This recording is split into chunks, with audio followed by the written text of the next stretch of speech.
ప్రేమైన స్నేహితులారా, యేసుక్రీస్తు వారి ఘనమైన నామంలో మీకు శుభములు కలుగును గాక. యెషయా గ్రంథము 55వ అధ్యాయము 3వ వచనాన్ని చదువుతున్నాను. గమనించండి. చెవియొగ్గి నా యొద్దకు రండి, మీరు వినిన ఎడల మీరు బ్రతుకుదురు, నేను మీతో నిత్య నిబంధన చేసేదను, దావీదునకు చూపిన శాశ్వత కృపను మీకు చూపుదును. దేవుడు ఇశ్రాయేలు వారికి ఇస్తున్నటువంటి ఇన్విటేషన్ ఇది మనం గమనించాలి. ఎవరైతే నీతి కొరకు ఆకలి దప్పులు కలిగిన వాళ్ళుగా ఉన్నారో అలాంటి వాళ్ళని దేవుడు తన ఎద్దుకు రమ్మని పిలుస్తూ ఉన్నాడు. దప్పికొనిన వారులారా నీ ఎద్దుకు రమ్మని. రూకలు లేకపోయినా కూడా ఏమి ఇవ్వకయే మీరు ద్రాక్షరసమును పాలను కొనండి, భోజనం చేయండి అని దేవుడు వారిని ఆహ్వానిస్తున్నటువంటి పరిస్థితిని 55వ అధ్యాయము 1వ వచనంలో చూస్తాం.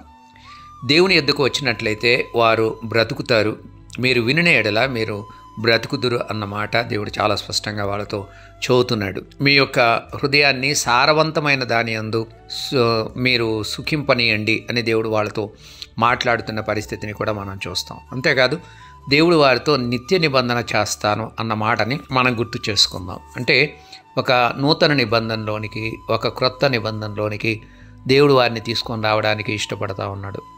ఇర్మియా గ్రంథం 31వ అధ్యాయంలో దేవుడు ఐగుప్తులో వాళ్ళతో చేసిన నిబంధన వంటి నిబంధన కాకుండా నేను క్రొత్త నిబంధనను చేస్తానని దేవుడు వాళ్ళతో వాగ్దానం చేసినట్టుగా మనం గమనించగలం. అది ఒక నిత్య నిబంధన, యేసు ప్రభు వారి యొక్క రక్తం ద్వారా చేయబడేటువంటి రక్త నిబంధన.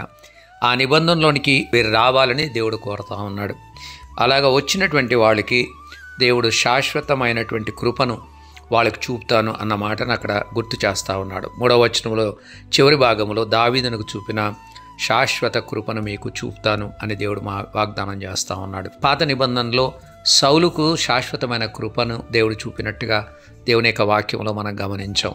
అతడు దేవుని యొక్క కృపను పొందకుండా తప్పిపోయాడన్న విషయాన్ని కూడా మనం గమనించగలం. కానీ నూతన నిబంధనలో దేవుడు మనకు శాశ్వతమైన కృపను ఆయన చూపించడానికి ఇష్టపడతా ఉన్నాడు. అందుకే శాశ్వతమైన ప్రేమతో నేను నిన్ను ప్రేమిస్తున్నాను కనుక విడవక నా ఎడల నీ ఎడల నేను కృపను చూపుతున్నానని దేవుడు మాట్లాడినటువంటి మాటని మనం ఇర్మియా గ్రంథంలో కూడా గమనించగలం. కాబట్టి నూతన నిబంధనలో ఉన్నటువంటి మనం, యేసు ప్రభు రక్తం ద్వారా కడగబడిన మనము శ్రేష్టమైనటువంటి నిబంధనకి, నిత్య నిబంధనకి, రక్త నిబంధనకి వారసులమయ్యామన్న వాస్తవాన్ని గుర్తిద్దాం.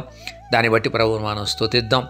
మనకు శాశ్వతమైన కృపను యేసుక్రీస్తు వారి ద్వారా మనకు అనుగ్రహించబడింది. కృప వెంబడి కృప కూడా మనకు యేసుక్రీస్తు వారి ద్వారా అనుగ్రహించబడింది. కాబట్టి మన రక్షణను బట్టి మనం ఎడతెక్క దేవుని మనం స్తుతిద్దాం. ఆ శాశ్వతమైన కృపను బట్టి దేవుని యొక్క నామాన్ని మనం స్మరిద్దాం.